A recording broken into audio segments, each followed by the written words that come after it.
bem-vindos ao Holograma Histórico. Episódio 30, O Cálice Perdido dos Deuses. Enki, o Santo Graal e a origem oculta do conhecimento. Antes das cruzadas, antes da última ceia, antes mesmo de o primeiro homem levantar os olhos para o céu e clamar por sentido, existia um objeto, um cálice, um recipiente sagrado, mas não de vinho, não de sangue, um cálice que continha o código da criação. Hoje vamos muito além das lendas arturianas, muito além dos templários e muito além do cristianismo. Neste episódio você vai descobrir que o Santo Graal, o objeto mais sagrado do Ocidente, é na verdade o eco de algo muito mais antigo, algo sumério, algo Anunnaki. Prepare-se. Vamos revelar o que talvez seja o segredo mais bem guardado da história da humanidade. O Cálice de Enki. Este é o holograma histórico, onde deciframos o passado para entender quem somos e para onde estamos indo. Capítulo 1. O Cálice Esquecido. Muito antes do nascimento de qualquer religião, muito antes da palavra sagrado ter sido inventada, havia um objeto, não um artefato litúrgico, não um enfeite de altar, mas um receptáculo vivo, um instrumento criado não por mãos humanas, mas por uma inteligência que veio das estrelas. Esse objeto foi mencionado em sussurros pelas primeiras civilizações, oculto em símbolos, desenhado em tabuletas que os olhos modernos se recusam a interpretar corretamente. Ele é chamado por nomes diferentes, em tempos diferentes, por povos separados por oceanos e milênios, mas sua essência permanece a mesma. Os sumérios o chamaram de Ku-Galzu, o vaso da luz primordial. Nas tradições atlantes, era conhecido como Sir-Ha-En, o sopro da divindade. Na linguagem do mito moderno, ele se esconde atrás de um nome adaptado, distorcido, cristianizado, o Cálice de Enki. Mas quem era Enki? Não um deus no sentido religioso, mas um engenheiro cósmico, um geneticista estelar, um emissário de um mundo distante, Nibiru. Foi ele quem moldou os primeiros seres humanos, não com magia, mas com ciência, com fórmulas, com conhecimento genético. E segundo textos sumérios como o Enuma Elish e os hinos de Eridu, foi com a ajuda desse cálice que o milagre aconteceu. Não era um cálice qualquer. Era um condensador de frequências, uma espécie de matriz viva, capaz de armazenar códigos, memórias e ativar linhagens específicas. Imagine um recipiente que, ao invés de conter vinho ou sangue, carregava fórmulas de criação, sequências, geometrias sagradas, a própria assinatura vibracional do DNA. E então surge a pergunta: por que esse objeto nunca é citado nos manuais? Por que ele não aparece nas enciclopédias? Por que ele foi esquecido? A resposta é simples: porque ele não deveria ser lembrado. Se o Cálice de Enki for real, e os registros antigos dizem que sim, ele coloca abaixo a narrativa que aprendemos sobre a origem da humanidade. Porque ele aponta para uma verdade muito maior. Não fomos criados por acaso. Fomos moldados, projetados, e esse cálice foi a ferramenta. Em algumas representações visuais de tabuinhas sumérias raras, vemos figuras segurando um vaso ornamentado entre dois seres. Esses seres não são humanos. Têm rostos alongados, capacetes, olhares vazios, porém profundos, e entre eles o cálice. Mas os estudiosos modernos insistem em chamá-lo de urna ritual ou vaso cerimonial. Não entendem o que estão vendo, porque ali, naquela representação esquecida, está o momento sagrado, o instante exato em que o homem foi concebido, não com barro, mas com luz codificada. E aqui abrimos a trilha que vai nos acompanhar por todo este episódio. Se o Cálice de Enki representa o poder da criação, O Santo Graal seria então a última pista deixada para os que buscam a origem. Mas, será que é o mesmo objeto? Será que o Graal cristão é apenas uma memória fragmentada do cálice dos deuses? E mais ainda, se esse cálice contém os códigos da nossa essência, ele foi escondido por quê? Quem o guarda hoje? E o que aconteceria se ele fosse redescoberto? No próximo capítulo, viajaremos no tempo até a era medieval, onde um novo cálice surge, chamado de Graal, venerado por reis e papas, mas cuja origem é muito mais antiga do que se ousa admitir. Capítulo 2. O nascimento do mito cristão. Quando pensamos em um cálice sagrado, quase automaticamente nossa mente nos leva à última ceia.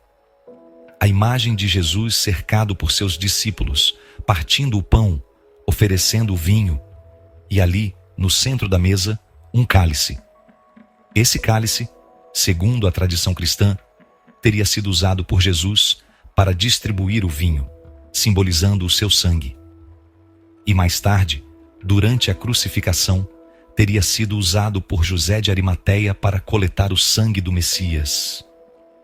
Foi aí que nasceu a ideia do Santo Graal. Mas o que pouca gente sabe é que essa lenda não aparece nos evangelhos originais. Ela só começa a ganhar forma muito mais tarde, na Europa medieval, através de manuscritos como os de Chrétien de Troyes e Wolfram von Eschenbach. Esses autores, ligados a ordens iniciáticas e à aristocracia templária, começaram a descrever o Graal como muito mais do que um cálice físico, um objeto que cura, revela, concede vida longa e entrega sabedoria infinita. Soa familiar? Porque essa descrição não bate com o que um simples copo de barro da Palestina seria capaz de fazer. Ela aponta para algo maior, algo que os próprios autores diziam vir de um tempo antes do tempo, de um lugar chamado por alguns de a terra além do mar, outros simplesmente Atlântida. O Graal então deixa de ser apenas um símbolo da fé cristã e se transforma em uma peça de um quebra-cabeça cósmico. Relatos templários sugerem que o Graal não era feito de cerâmica, era metálico, ou talvez nem metálico, mas algo que reluzia como ouro líquido, talvez oricalco, o mesmo material associado às ruínas de Atlântida e, curiosamente, ao cálice de Enki. Coincidência? Ou memória reciclada? A igreja medieval tinha acesso a textos sumérios? Provavelmente não, mas os templários tinham. Eles viajaram ao Oriente, acessaram bibliotecas ocultas e, segundo muitos relatos esquecidos, entraram em contato com tradições ocultas muito anteriores ao cristianismo. E foi a partir dessas descobertas que o Graal se tornou o objeto mais procurado da história ocidental. Não porque era santo, mas porque era poderoso. E quanto mais se procurava, menos se achava. Talvez porque o que se buscava não estava mais neste mundo, ou talvez nunca tenha sido deste mundo. No próximo capítulo, iremos desconstruir o Graal como ele é vendido ao mundo e revelar que, por trás do vinho e do sangue, o que se buscava era, na verdade, o conhecimento escondido dos deuses. Capítulo 3. O Graal como repositório de conhecimento proibido. O que faz um simples cálice ser considerado o objeto mais poderoso do mundo? Não é o vinho, não é o sangue, não é o ouro, é o que ele contém.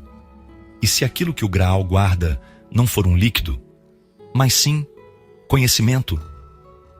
Alguns manuscritos ocultos, preservados por ordens iniciáticas como os essênios, os templários e os Rosacruzes, falam de um objeto que, nas mãos certas, revela segredos da criação, cura doenças incuráveis e destrava partes adormecidas da consciência humana.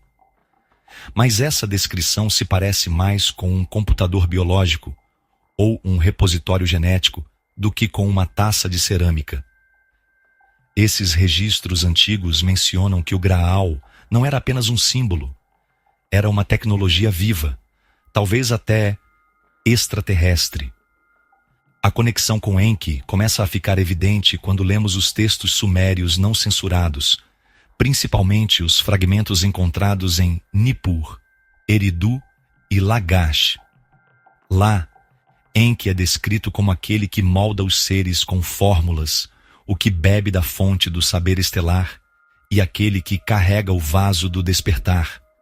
Esse vaso, que mais tarde virou cálice, é sempre associado a rituais de transmissão de sabedoria, ativação de linhagens genéticas e conexão com os planos superiores. Soa como um Graal? É porque é o Graal, ou melhor, é sua origem. O problema é que esse conhecimento nunca deveria chegar ao homem comum. E por isso, desde o início, foi ocultado. O Graal foi disfarçado, envolto em mitos, transformado em símbolo cristão. Mas no fundo, a elite espiritual sempre soube. Não se trata de fé, trata-se de acesso. Acesso ao que foi escondido desde a criação. As escolas de mistério ensinaram em segredo. Aquele que reencontra o cálice de Enki reencontra a si mesmo. Porque esse cálice não apenas carrega códigos, ele ativa códigos. Códigos que estão adormecidos dentro de nós. Códigos que podem despertar nossa verdadeira origem. Talvez seja por isso que tantos morreram tentando encontrá-lo. E que tantos governos, ao longo dos séculos, fizeram de tudo para apagar pistas, destruir manuscritos e desacreditar os que ousaram falar sobre isso. Porque o verdadeiro Graal não dá poder sobre os outros, ele devolve o poder ao ser humano. No próximo capítulo vamos mergulhar nas representações visuais antigas, nas esculturas, tábuas e templos sumérios, onde o cálice aparece discretamente. E vamos provar que o Graal cristão nada mais é do que a lembrança apagada do cálice de Enki. Capítulo 4. As imagens proibidas. O cálice nas tábuas, sumérias e atlantes. Há imagens que não deveriam ter sobrevivido. Símbolos entalhados em pedra, que escaparam por milímetros da destruição total. Gravações silenciosas, ignoradas por arqueólogos, mas que falam alto, para quem sabe ouvir. O cálice de Enki não foi apenas descrito, ele foi representado. Nas antigas tábuas sumérias de Eridu e Sippar, vemos cenas enigmáticas. 2 seres alados, com corpos humanos e rostos alongados, posicionados de cada lado de um objeto central. No meio deles, um vaso, ricamente decorado, emanando linhas onduladas, como se pulsasse, como se estivesse vivo. Chamam essa figura de urna ritual. Mas quem olha com atenção, vê mais. As ondas representam frequência. O padrão em espiral, DNA. Esses símbolos aparecem de novo em representações encontradas nas ruínas submersas próximas às Bahamas, em um templo submerso atribuído a Atlântida. Lá, esculturas em oricalco, o misterioso metal solar, retratam seres segurando o mesmo objeto. Só que agora, ele brilha. E na base está o que parece ser uma semente. Mas não uma semente vegetal, uma semente cósmica, simbolizando o início da vida consciente. Seria esse cálice o receptáculo da centelha divina? O recipiente através do qual os Anunnaki inseriram em nós algo além da biologia? Um fragmento de consciência superior? Um código de origem? Em um artefato conhecido como o disco de Churupak, esquecido em um museu secundário no Iraque, um padrão hexagonal aparece sobre o vaso central. Esse padrão não existia nas culturas da época, mas aparece incrivelmente em microscopia moderna de estruturas moleculares. Coincidência? Ou uma mensagem deixada por mentes que sabiam muito mais? As representações não param por aí. Nos templos do Antigo Egito, especialmente em Abidos, Há imagens que mostram os deuses oferecendo um vaso para o faraó. Não uma coroa, não um cetro, mas um vaso luminoso. Esse objeto não pertence à iconografia tradicional egípcia. Seu estilo lembra as taças sumérias, e sua presença ali sugere o impensável, que o conhecimento de Enki atravessou fronteiras, que o cálice foi levado ou replicado em outras terras, e que ele sempre foi guardado pelos que governavam em nome dos deuses. Mas por que essas imagens nunca são discutidas? Porque elas revelam uma verdade que assusta. O cálice do qual tanto se fala nos mitos europeus já estava entre nós há milênios. Ele foi escondido, não por falta de provas, mas por excesso de poder. No próximo capítulo, vamos explorar o que o cálice de Enki realmente continha. Não líquidos, mas códigos, programações, sequências vivas de criação. Prepare-se para descobrir que o verdadeiro poder desse cálice era transformar o ser humano comum em algo muito mais do que um adorador, em um portador da essência divina. Capítulo 5. O conteúdo do cálice, o código genético dos deuses. E se o cálice nunca foi feito para conter vinho? E se o seu propósito nunca foi religioso, mas genético? O que os antigos chamavam de néctar divino, o líquido sagrado dos deuses, não era sangue, nem bebida. Era informação, dados, sequências vivas, codificadas em uma linguagem que só agora a ciência moderna começa a decifrar. As tábuas sumérias de Nippur dizem claramente: no vaso de Enki flui o sopro da criação. Ali, o barro encontra-se estrela. Ali, a semente do homem é reescrita. Essas frases, muitas vezes traduzidas erroneamente como metáforas religiosas, são, na verdade, descrições precisas de manipulação genética. E o cálice?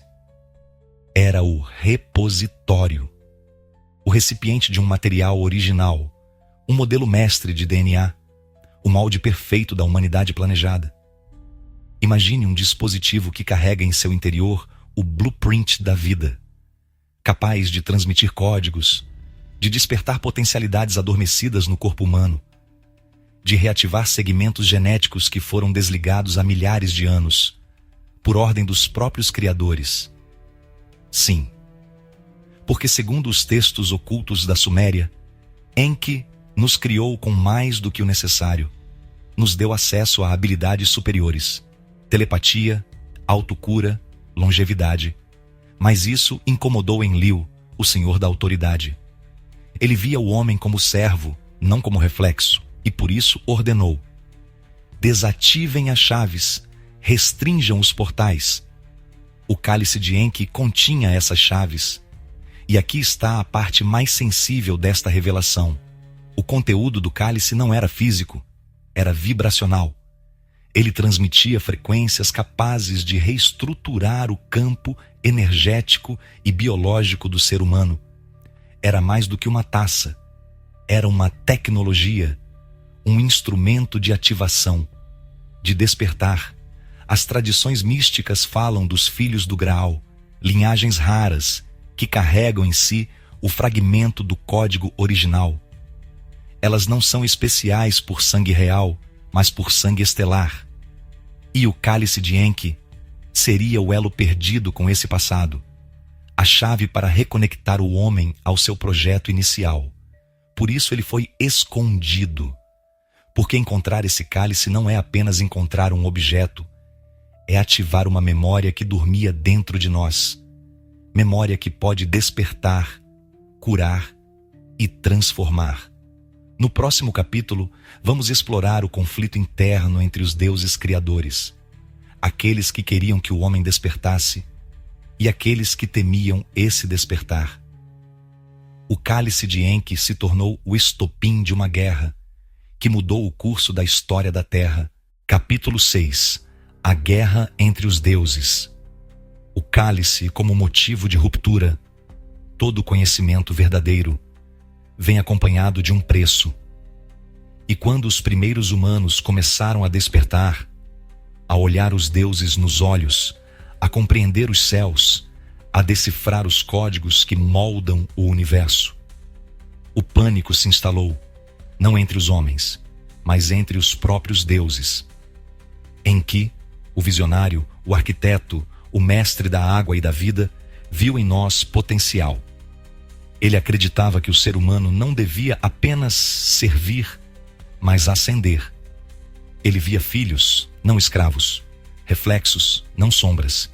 E o cálice era sua ferramenta, seu presente à criação. Mas havia outro lado. Enlil, senhor do ar, da ordem, do poder, viu o despertar humano como uma ameaça ao equilíbrio cósmico. Ele não aceitava que seres moldados por suas mãos pudessem se elevar a ponto de desafiar o trono celestial. As tábuas de Lagash narram um momento tenso, quase apagado da história. O vaso foi levado ao centro do conselho. Os olhos de Enlil queimavam, e sua palavra era fogo. O que foi dado será recolhido. O que foi aberto será selado. Essas palavras marcam o início de uma guerra silenciosa, não travada com armas, mas com códigos, manipulação e sabedoria corrompida. Enlil ordenou que o cálice fosse escondido, e os humanos, silenciados. Alguns foram eliminados, outros geneticamente restringidos. A memória coletiva foi apagada, e o mundo mergulhou na grande amnésia. Mas Enki não desistiu. Ele sabia que o cálice não era apenas um objeto, era uma semente, e toda semente pode florescer no tempo certo. Assim, ele o escondeu, em cavernas submersas, em templos secretos, em linhagens humanas preparadas para o futuro. E o que era um presente se tornou uma lenda. O que era uma tecnologia se tornou um mito. O que era o cálice de Enki se tornou o Santo Graal. Essa ruptura entre os deuses selou o destino da Atlântida. E muito mais do que uma cidade, o próprio conhecimento foi submerso. O Graal, então, passou a ser procurado, mas nunca encontrado. Porque ele não está apenas no mundo. Ele está no tempo certo, no sangue certo, na consciência certa. No próximo capítulo, vamos explorar o papel das ordens secretas, dos templários, dos iniciados e dos guardiões da linhagem Atlante, na proteção e na perpetuação do segredo do cálice. Eles não o perderam. Eles o guardaram e esperam o momento de revelá-lo ao mundo. Capítulo 7. Guardiões do cálice, linhagens, templários e escolas de mistério. Quando um segredo é grande demais para ser destruído, ele é ocultado, selado e entregue aos guardas do silêncio.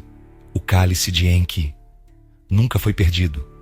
Ele foi confiado, protegido por mãos que não podiam usá-lo, mas sabiam o que ele representava.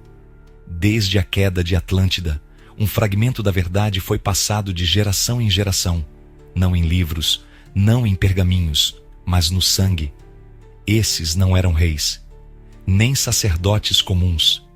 Eram os iniciados, seres escolhidos pelos próprios Anunnaki para manter viva a herança do despertar. E onde encontrá-los? Em lugares onde os olhos da história oficial raramente olham. Nas escolas de mistério do Egito, onde o templo de Abidos escondia câmaras subterrâneas com artefatos de tecnologia desconhecida. Nos colégios druídicos da Bretanha, onde as pedras falavam com as estrelas e o conhecimento era cantado sob a lua cheia. E mais tarde, no seio mais enigmático da Idade Média, os Cavaleiros Templários. Esses monges guerreiros não eram apenas soldados da fé. Eles tinham acesso a manuscritos proibidos, a artefatos trazidos do Oriente, a criptas escondidas sob o Templo de Salomão. E entre essas relíquias, há registros de um objeto descrito como um recipiente sagrado que nenhum mortal ousa abrir, forjado antes dos tempos, guardião de uma essência não terrestre. O nome não era dito, mas o símbolo era sempre o mesmo. 2 serpentes em espiral, entrelaçadas ao redor de um cálice. DNA. Esses cavaleiros sabiam. Eles não estavam apenas atrás de Jerusalém.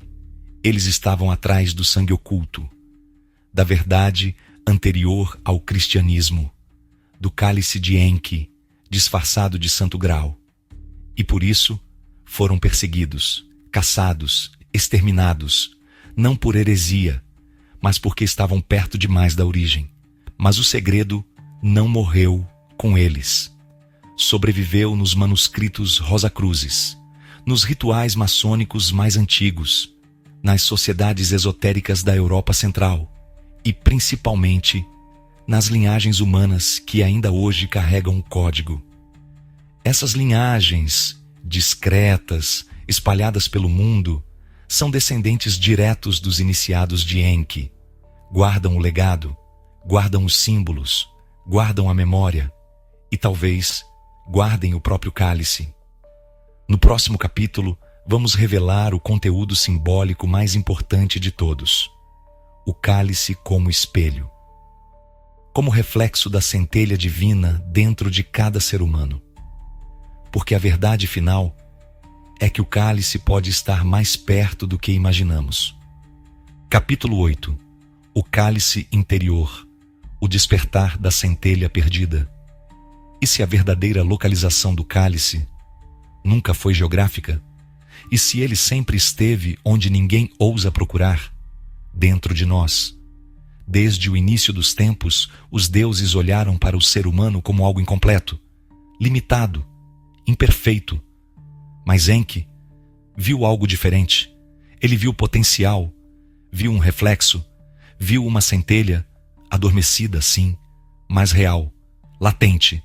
E então ele decidiu arriscar. Nos deu o presente que mudou tudo. A possibilidade de nos tornarmos mais. O cálice era o símbolo disso. Um instrumento sim, mas também um espelho. O líquido que flui nele não era físico. Era a frequência do despertar, a vibração da lembrança. De onde viemos, o que somos e, acima de tudo, o que podemos nos tornar. Mestres antigos, dos Himalaias às pirâmides, ensinaram que o corpo humano é um templo vivo, e dentro desse templo há um centro secreto, um ponto de luz, um cálice interno, onde reside o código divino. Você já sentiu isso? Naquele momento inexplicável de intuição profunda, naquela visão em sonho que parecia mais real do que a vigília, naquela sensação de que há algo dentro de você que sabe. Esse é o cálice que ninguém pode tirar, porque ele é você. O que Enki fez não foi nos dar um objeto externo, foi nos deixar um lembrete interno, um eco, um selo.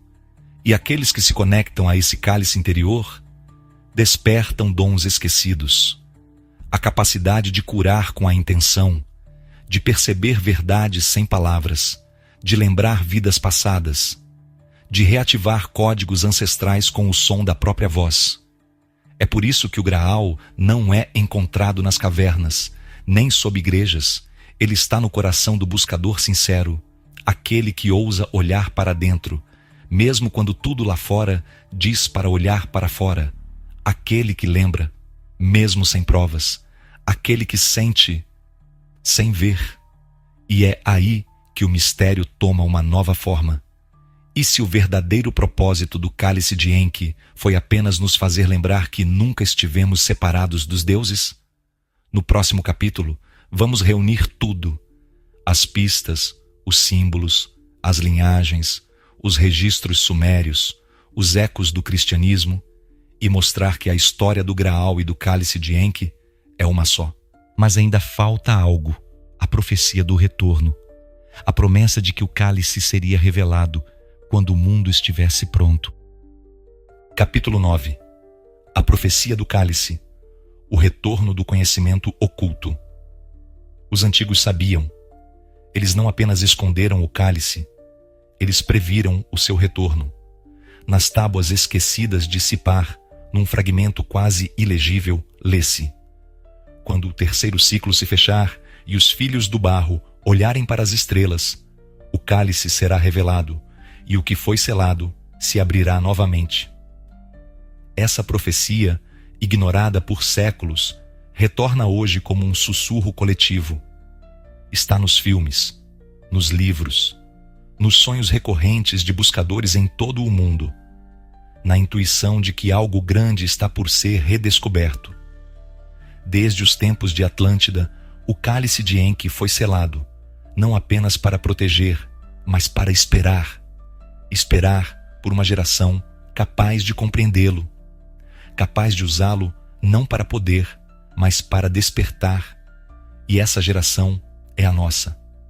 Em 2022, uma expedição subaquática próxima aos Açores encontrou vestígios não identificados de estruturas em espiral, feitas de um metal que não reage como nenhum elemento conhecido.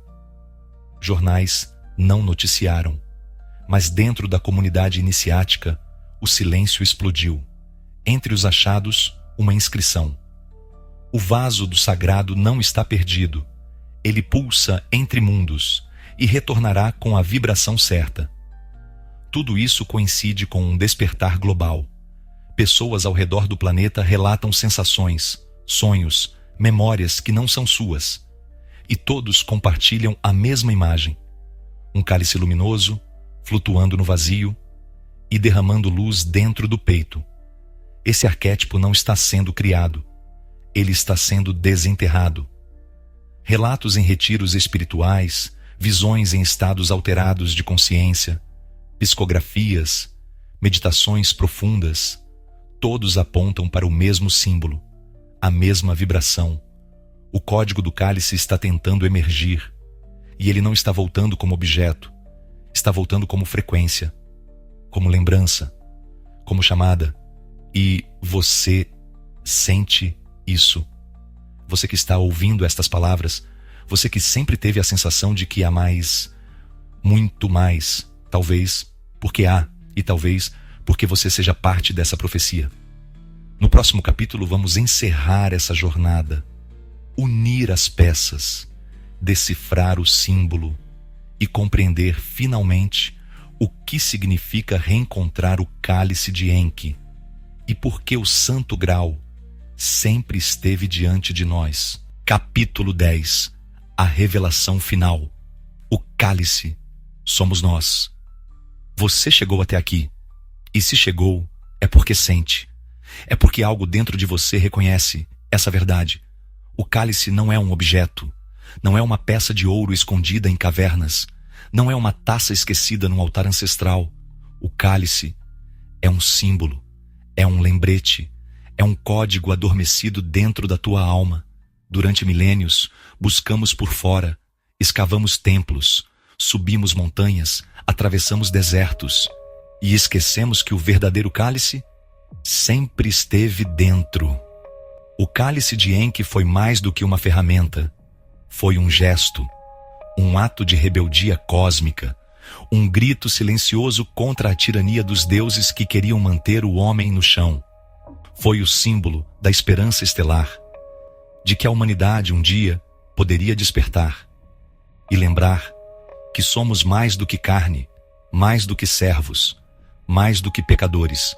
Somos portadores da centelha, somos herdeiros do código, somos a linhagem esquecida.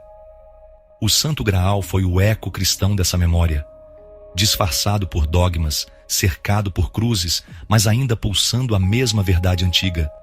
Dentro de ti há algo divino, algo eterno, algo que não pode ser apagado. E esse é o segredo que une todas as religiões, todos os mitos, todos os arquétipos. O cálice é o teu centro, o teu coração desperto, o ponto em que tua humanidade toca o cosmos. Quando você lembra disso, você se reconecta, você se cura, você se torna. Essa é a revelação final. Não estamos buscando um cálice, estamos buscando a nós mesmos. E a resposta está pronta para emergir. Se você chegou até aqui, então você sabe, você sente, você carrega o selo, o símbolo, a frequência. Aqui no holograma histórico, não estamos apenas contando histórias, estamos decodificando o passado para ativar o presente adormecido.